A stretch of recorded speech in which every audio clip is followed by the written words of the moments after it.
Every day, a network of ships, trucks, and planes move quantities of goods around the world. Your laptop might come from South Korea, and your t-shirt might come from Japan or Singapore.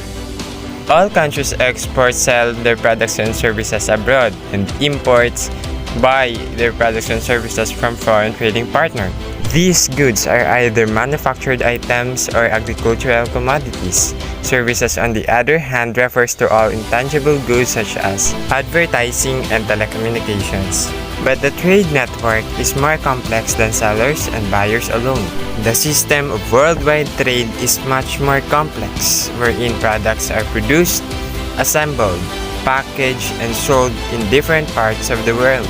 The materials for your phone, clothes, and shoes might have been produced in one country, processed into the other country, assembled into the other country, and packaged somewhere else, all before getting to your local stores. Welcome to the world of international business and globalization. I am Leonard Brian Samson. Reynildi Ortiz. I am Clarice Joy Cadiz. Jobet Abon. Your reporters for today. In this video, we will tackle the first two chapters of international business and global strategy. To start with, let us first define what is international business. So when we say international business, it is any business that crosses the national borders or boundaries of a country. It includes importing and exporting of products and services. So we all know that importing and exporting are the national movement of goods and services around the world. So it is also stated there that international business is also known as globalization. So paano or how come it is called globalization? It is because we all know the definition of the globalization, to which it is an interaction of people around the world. So when we are having an international business or we are operating internationally, it only means that we are having a communication and interaction with the other people outside our country, and that is considered as globalization. Before we proceed, let us go back to where it all started. The barter system. Barter system is said to be the first system of trading in the world. It is an act of trading goods or services between two or more parties without the use of money. Mesopotamia tribes were likely the starting point of this system back in 6000 BC. Ancient people utilized this system to get the foods, weapons, and spices they needed. In Europe, during the 16th to 18th century, there is a system coined by Adam Smith called the mercantile system. Mercantile system, or also known as commercialism, is a system of managing economy of a country through the regulation of its foreign trade. Its goal is to maximize the exports and minimize the imports. In other words, a country is producing as much as possible on their own, including the things that they can make efficiently and successfully.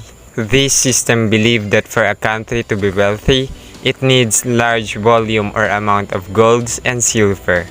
However, there is a theory that opposes to this kind of system.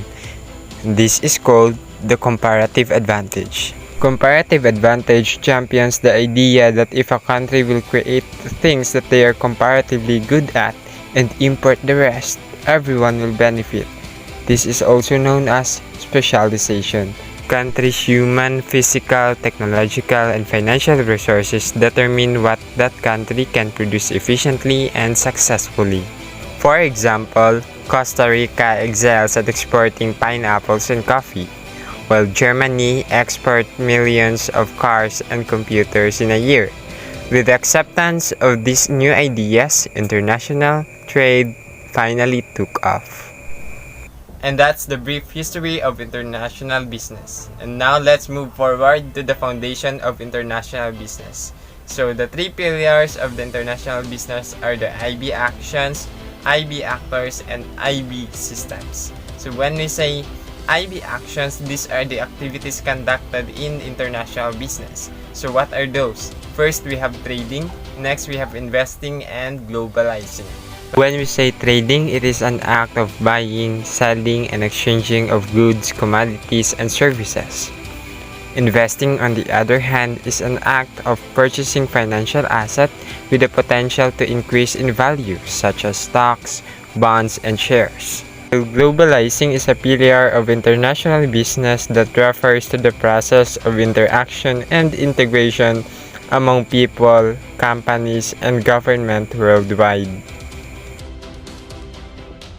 IB actors, on the other side, is said to be both producers and beneficiaries of international business. They are the firms such as MNEs or multinational enterprises or multi-international companies that operates in more than one countries worldwide. Government. Government regulates and restricts businesses through quota system, tariffs, and subsidies. This is to maintain good connection among countries. Institutions. Global institutions are the handlers of common interests of trading countries that set norms and laws to govern the behavior of every state. Moving on to the IB systems. IB systems are the system that was being followed under the international business. The Free Trade Agreement. Free trade agreement is an agreement between two or more countries agree on a certain obligation that affect the trade in goods and services and protection for investors and intellectual property rights. Currency.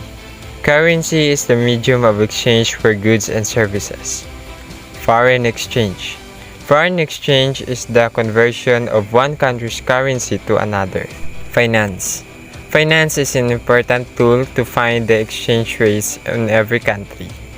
Monetary system is a system by which a government provides money for the economy of a certain country, while financial markets is the mean of trade for both buyers and sellers. Now that you already know the pillars of international business, let us go to the reasons why to engage in international business. First is reduce dependence on your local market. Because going global will have an immediate access to unlimited range of potential customers, which means that you don't have to rely on your local market. Second is increase in the chances of success. Because the unlimited range of possible customers, there is a higher chance that you will succeed due to the higher chance of profitability. Increased efficiency. Due to the globalization and international trade, as well as the advancement of technology, you will be able to increase your efficiency as well as your effectivity. Increased productivity. Increase in productivity because you were going to supply much more customers than you have in your local or domestic market. Economic advantage. Because engaging in global markets and exporting your products, it will bring an income to our economy. Next is innovation. Of course, as you operate internationally, you will also gain wider range of feedbacks about your products that can lead you to more innovations or improvements. Last but not the least, growth. It is because more overseas trade is equal to the increase in growth opportunities of your products or your business. Before I end my discussion, let me share to you my realization.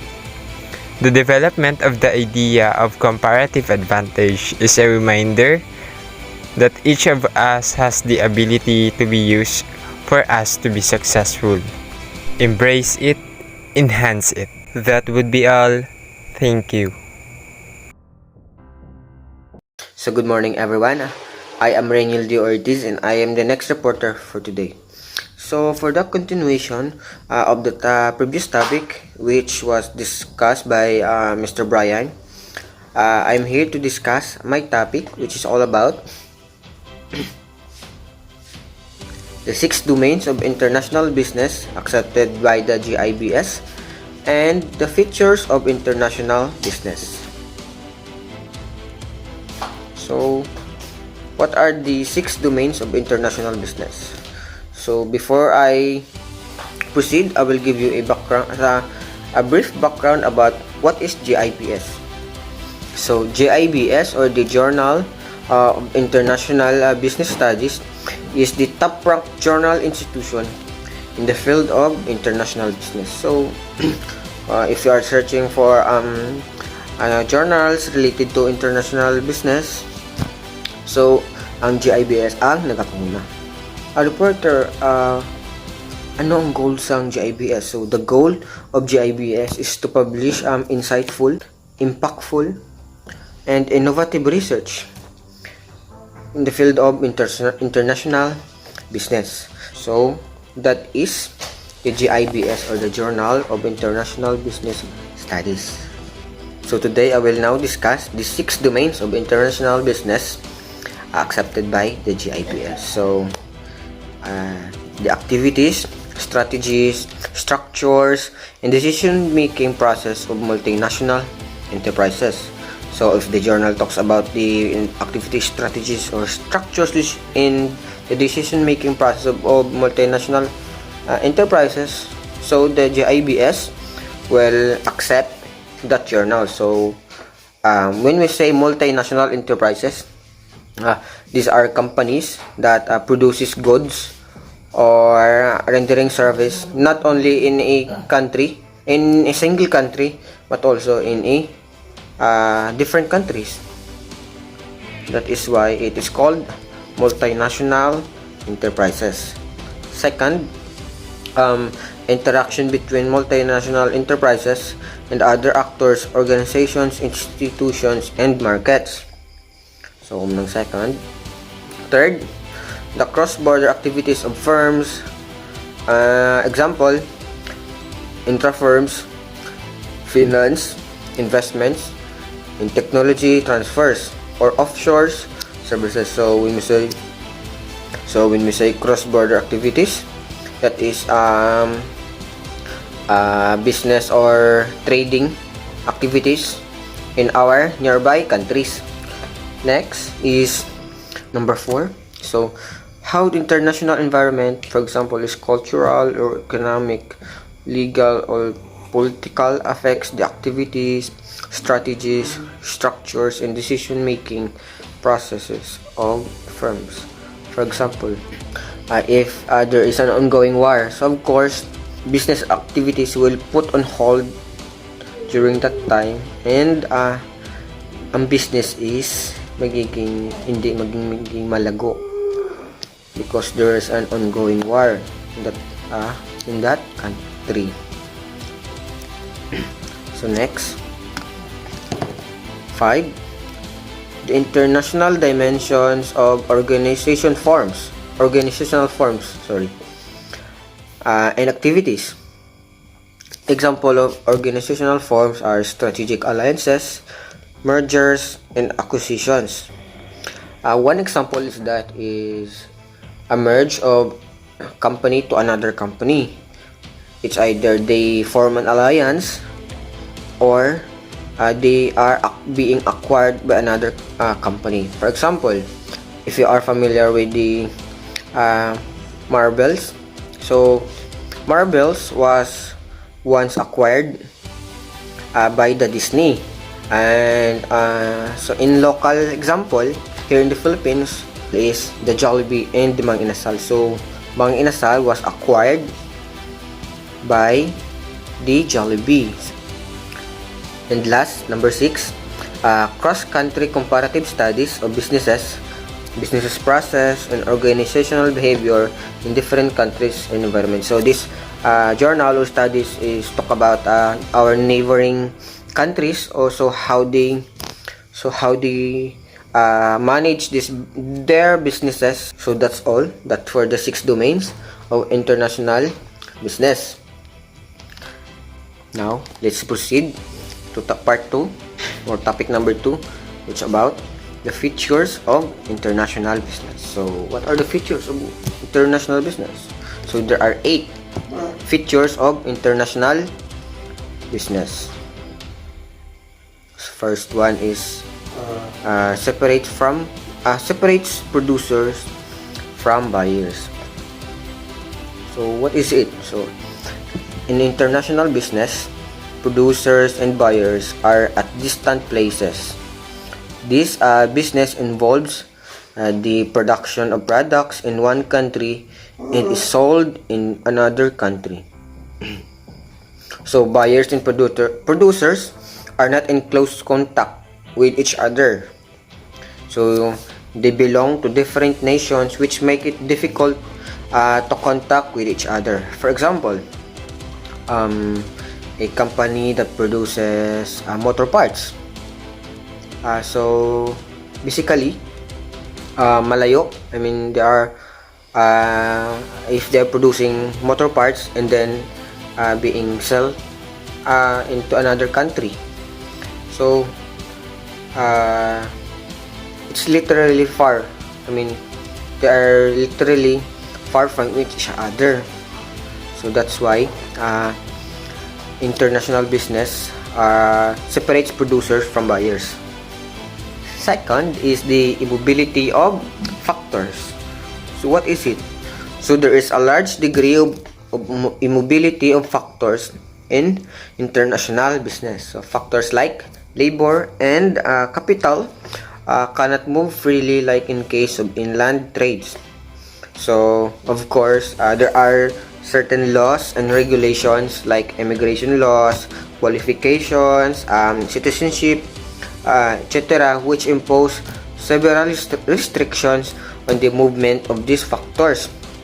So government from different countries have different fiscal policies, and therefore they accordingly prohibit the flow of capital in their countries. So next is heterogeneous markets. So international markets are homogeneous in nature and differ from each other. So that is why these markets lacks of homogeneity due to the different in culture, traditions, climates, habits, preferences, weights and measures, and etc.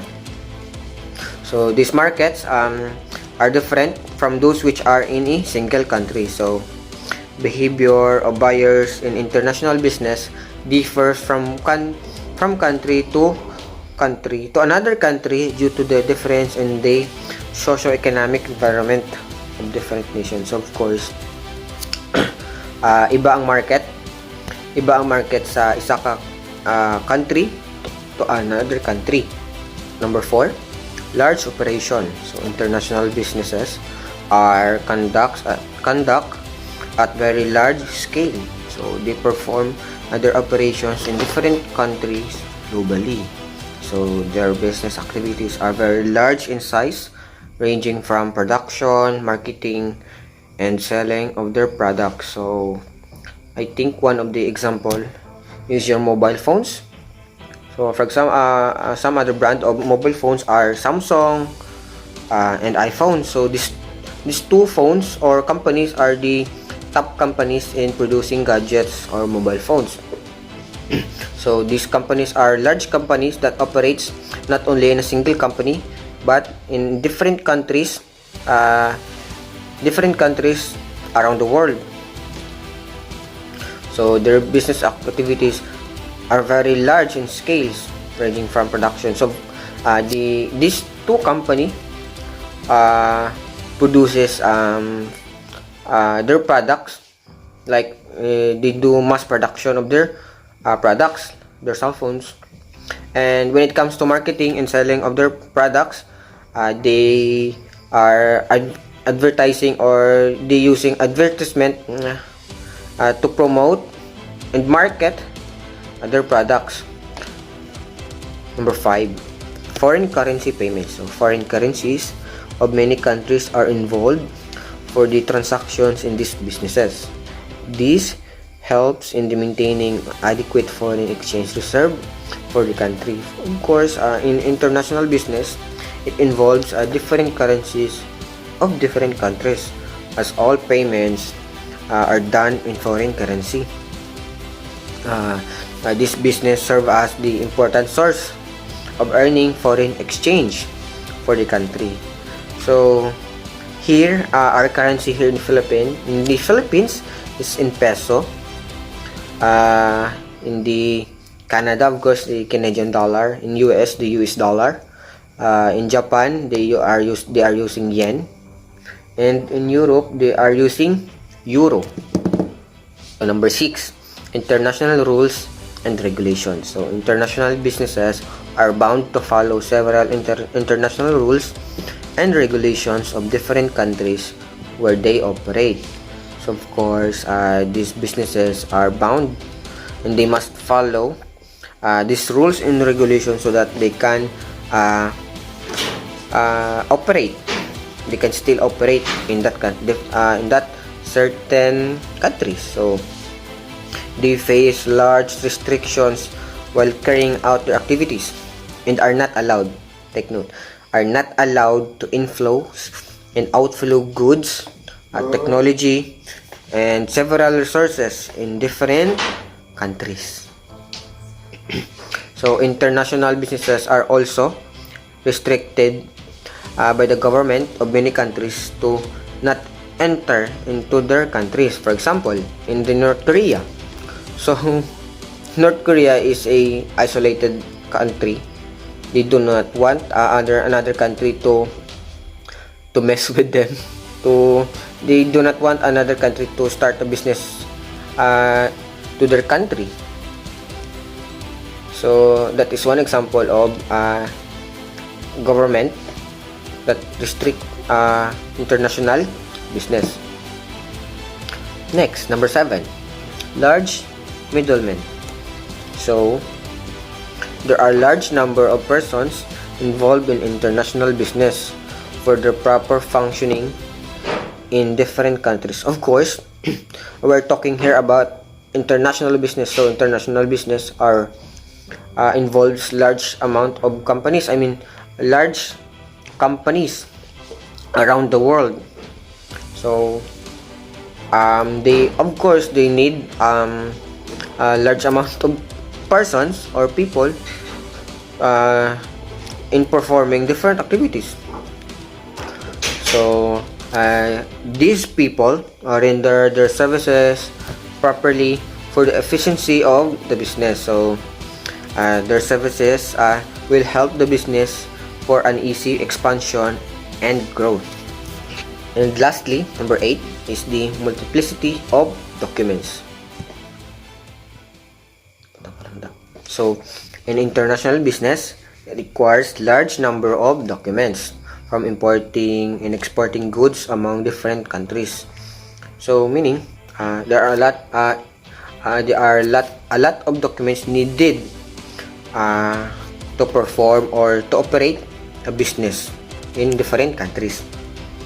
So these documents are likely to be a commercial invoice, the shipping bill, the certificate of origin, the inspection of the goods, the insurance certificate, and receipt, and many more. So there are a lot of documents needed in performing international business in different countries.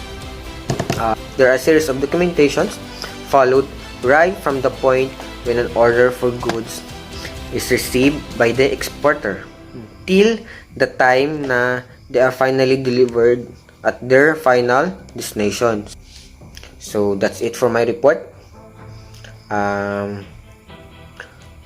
Again, features of international business are separate producers from buyers, immobility of factors, heterogeneous markets, large operations, foreign currency payments, international rules and regulations, large middlemen, and lastly is the multiplicity of documents. So that's it for my report. Thank you, and thank you for listening. Good morning, everyone. I am Clarice Joy Cadiz of Group 1, and today I will be discussing with you the introductory part of Chapter 2, the International Business and Globalization, which comprises the definition, nature, and phases of globalization. Moreover, I will also be discussing the relationship between globalization and international business for you to identify what kind of relationship they have. To start, let us first define globalization. Globalization is the close integration of countries and people around the world. When we say close integration of countries and people, it means unification or being united of countries and people for a certain process, that is for the betterment of each country. Traditionally, international business has been stressing the economic dimension of globalization. So, even in the past, international business has been giving importance to globalization. Hill defines it as the shift toward a more integrated and interdependent world economy. Interdependent refers to two or more countries that impact and rely on each other. So this means that in globalization, countries do not only do business, but also builds a relationship and rely on each other.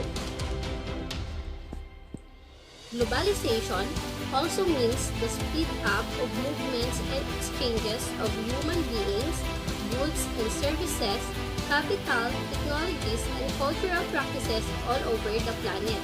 The term speed up is used since globalization makes these activities performed in a short period of time. With the use of technology and the privilege of free trade among countries, such as in the shipment of product, businesses use large-scale shipping infrastructure to ship also large scale of products. As you can see in the picture, there's a lot of products that is being shipped in the entire world. Here we have another definition of globalization I found on Google. I included this in my presentation because it defines globalization in a simplified form and it was quite interesting. And I hope that you find it interesting too. Definition of globalization by Prof.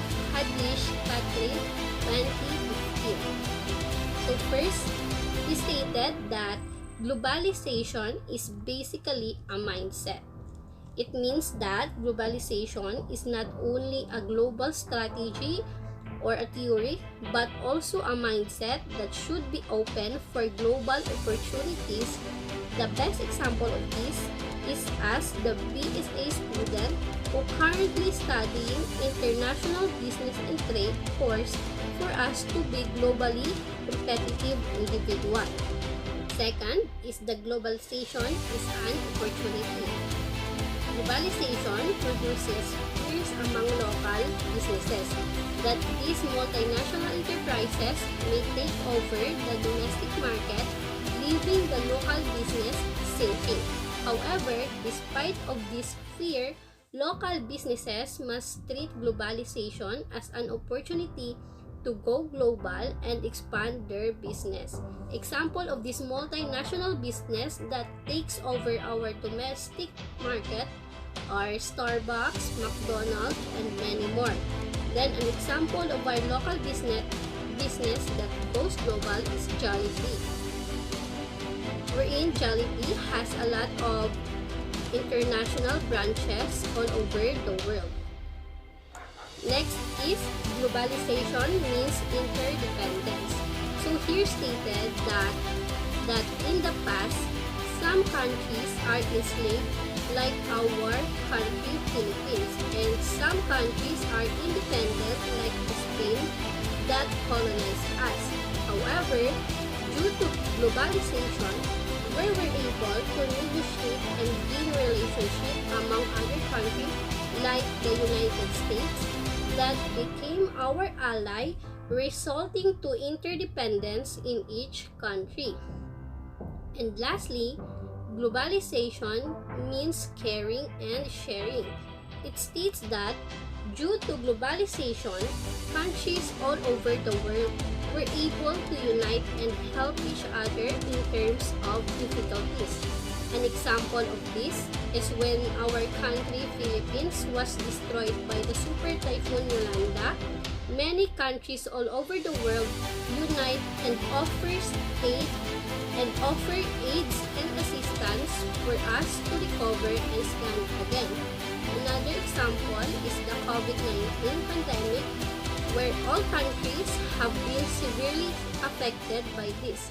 However, due to coordination and unity among nations, useful information about how to deal with these pandemic problems was disseminated effectively in a short period of time, resulting to control in the spread of this virus all over the world.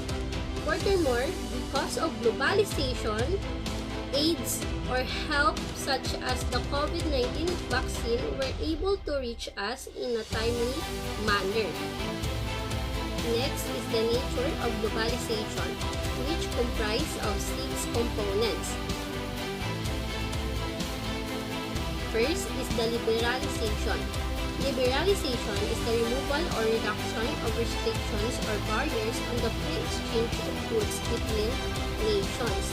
These barriers include tariffs such as duties and surcharges and non-tariff barriers such as licensing rules and quotas. This reduced regulation decreases the cost, resulting to lower prices. An example of these products are products that come from China.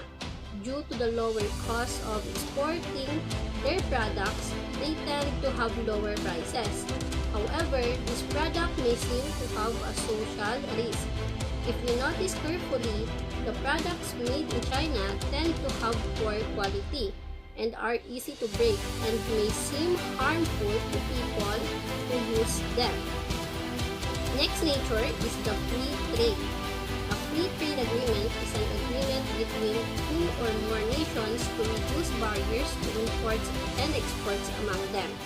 Under a free trade policy, goods and services can be bought and sold across national borders with little or no government tariffs, quota subsidies, or prohibitions to exhibit their exchange. An example of this free trade agreement is the Asia-Pacific Trade Agreement or the APTA. It is a new free trade agreement covering a third of the world economy that will eliminate 90% of tariffs among 15 East Asian and Pacific countries and expected to boost inter-regional export by 42 billion. This free trade agreement was joined by 15 East ASEAN Pacific nations such as Australia, Brunei, Cambodia, China, Indonesia, Japan, Korea, specifically South Korea, Laos, Malaysia, Myanmar, New Zealand, the Philippines, Singapore, Thailand, and Vietnam. The third nature of globalization is the economic activity. So here it implies that globalization has a nature of making local business goes global. As I stated earlier, one example here is Jollibee. With over 1,300 stores worldwide, 1,150 of which are in the Philippines, and 234 are situated in foreign markets such as in Vietnam, US, Brunei, Saudi, Hong Kong, Qatar, and Indonesia.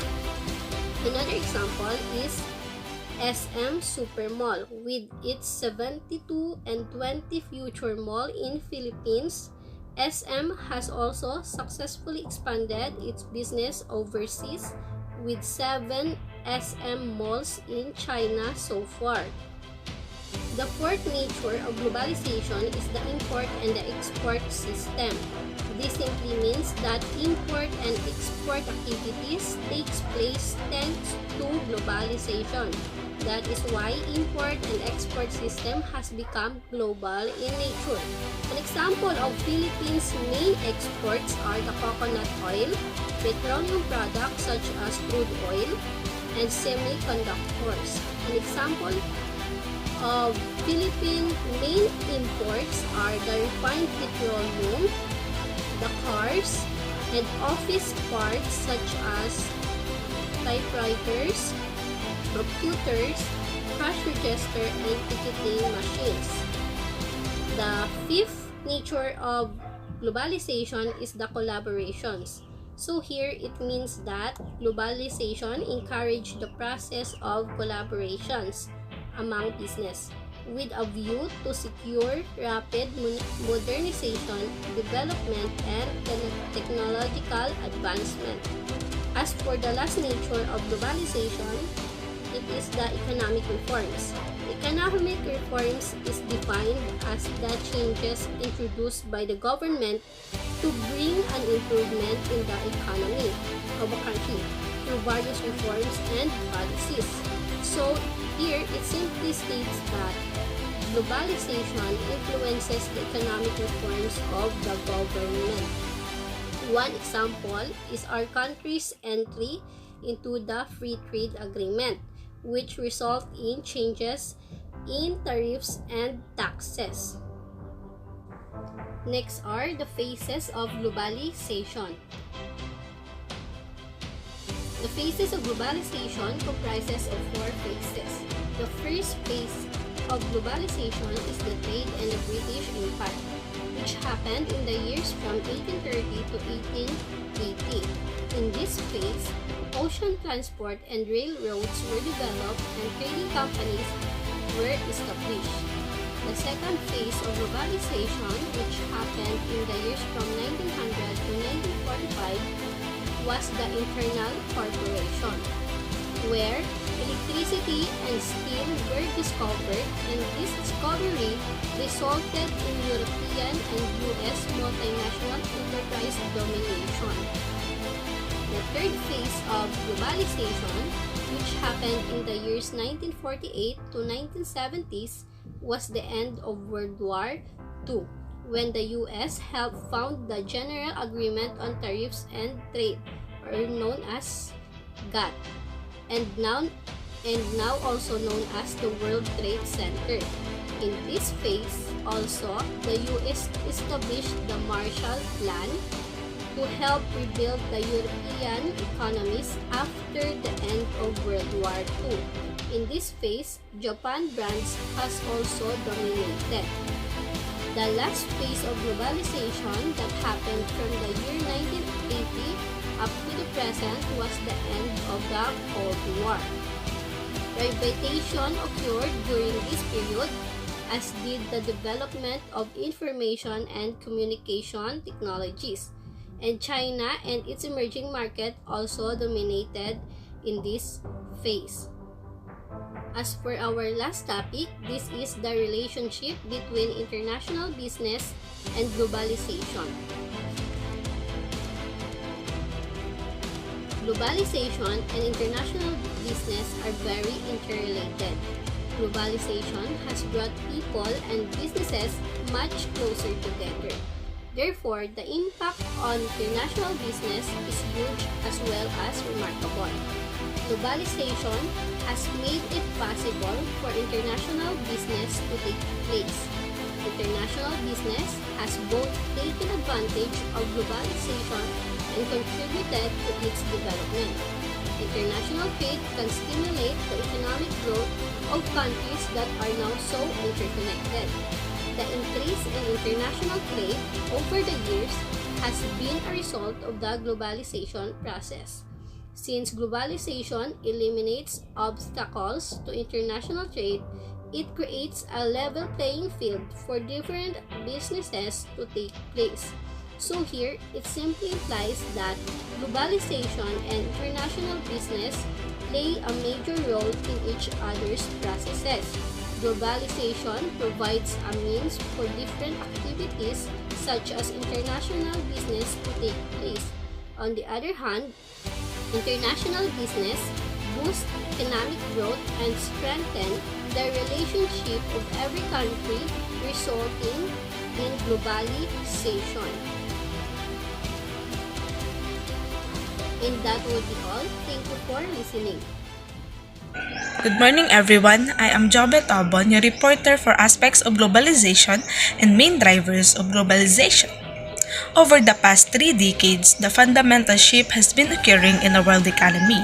We have been moving away from a world in which national economies were relatively self-contained entities, isolated from each other by barriers to cross-border trade and investment, by distance, by time zones, and language.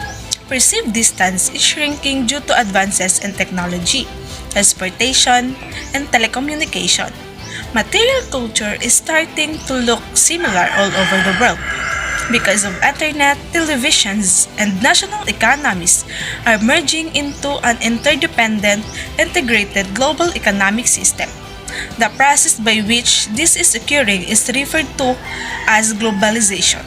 And now, let's proceed to the aspects of globalization. First aspect of globalization is economic globalization.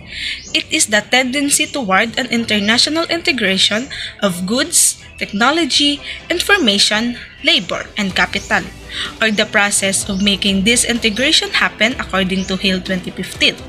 Economic globalization, refers to the global mobility of people, goods, capital, services, and technology. It also refers to the interconnectedness of economics through trade and exchange of resources. Ang economic globalization gakatabo due to free trade. Gataas ang interdependence ng isa ka country from other country. Example, Philippines is dependent sa China when it comes to oil. Almost 36.8% ang highest shares ng China sa aton petroleum products. This aspect of globalization is sometimes called globalization of markets. It is the gradual integration and growing interdependence of national economics, and also, it is slightly distinct from the term markets of globalization, the merging of historically distinct and separate national markets into one huge global marketplace. The most globalization of markets are market for industrial goods and materials that serve universal needs, just like oil. Next, globalization of production. The sourcing of goods and services from location around the globe to take advantage of national differences in cost and in quality of various factors of product, such as labor, the people able to transform resources into goods or services available for purchase. Energy obtained from land, labor, and capital. Land, physical space and natural resources in it like water and oil, and last, capital, company's physical equipment and the money it uses to buy resources. Next aspects of globalization is technological globalization. It is the result of the rise of information technology and decreasing cost of global communication. It is the spread of technologies around the globe and particularly from developed and developing countries. Internet is a major contributor to globalization. Example of this is multinational enterprises such as Google, eBay, and Facebook. Next is environmental globalization.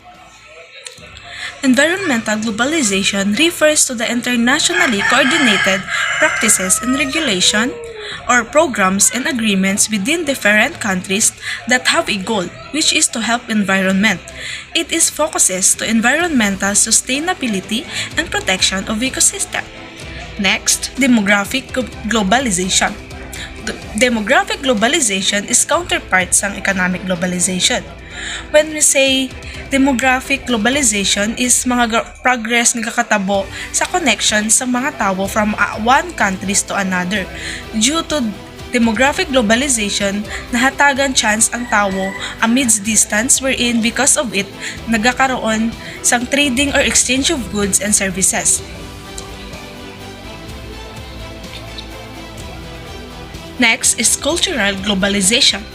Cultural globalization, it is the transmission of ideas, meaning, and values around the world.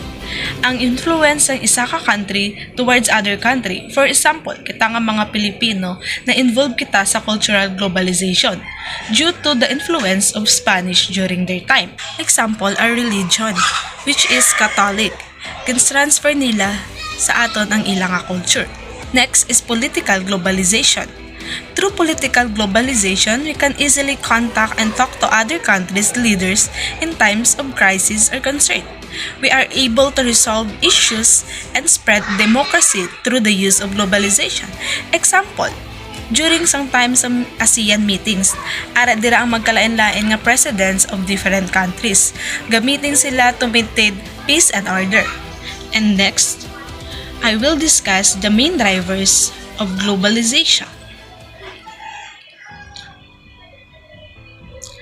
First drivers of globalization is government globalization, not drivers.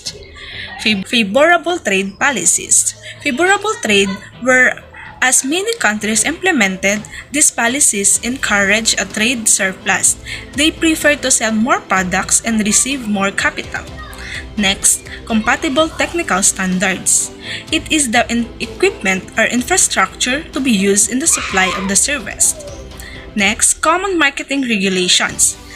A market over which government bodies or less commonly industry or labor groups exert a level of outside or end control. Government-owned competitors and customers. Next is government-owned competitors and customers. It is controlled by the government and involves determining who can enter the market and the prices they may charge. Last is the host government concerns. In cross-border transactions, the government of the country where the transaction will take place or the project is located. Next, drivers of globalization. Competitive globalization drivers. First, high exports and imports, wherein gataas ang ginapasulod kag ginapagwa nga product within the country. Next, competitors from different continents. Hindi lang isa ka country ang involved, also include man ng other countries, especially developing countries. Third, and next drivers of globalization is cost globalization drivers. First, global scale economies. Ini naman sa ga-associate with each additional unit of output, meaning ang company is able to produce other goods or extra goods gamit ang gamay lang nga input cost. Next is steep experience curve effect, meaning as the business grows and lower its unit production cost, nagagain sila sang bigger market share over its rivals. Third, sourcing efficiencies. Ang purpose ini is to optimize your procurement chain, make use ng resources and reduce cost. Favorable logistics. Next, differences in country costs including exchange rate like tariff. Next is high product development cost. The more complex imo product, the higher the cost of product development will be. And last, fast-changing technology. Ang advancements ng technology reduce ang cost of transportation and communication across nation. Last drivers of globalization is market globalization drivers. First, common customer needs. There are four main customer needs that a business must consider. These are price, quality, choice, and convenience. Second, global customers. Consumer is no longer shop just locally. Instead, they frequently purchase products across borders. Third, global channels.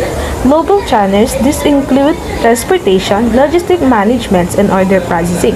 This is the task of moving goods from the manufacturers to the final users. Fourth, transferable marketing are those that you develop as you progress through employment, education, or training. Last, lead countries where do innovation starts. And that's all for today. Thank you.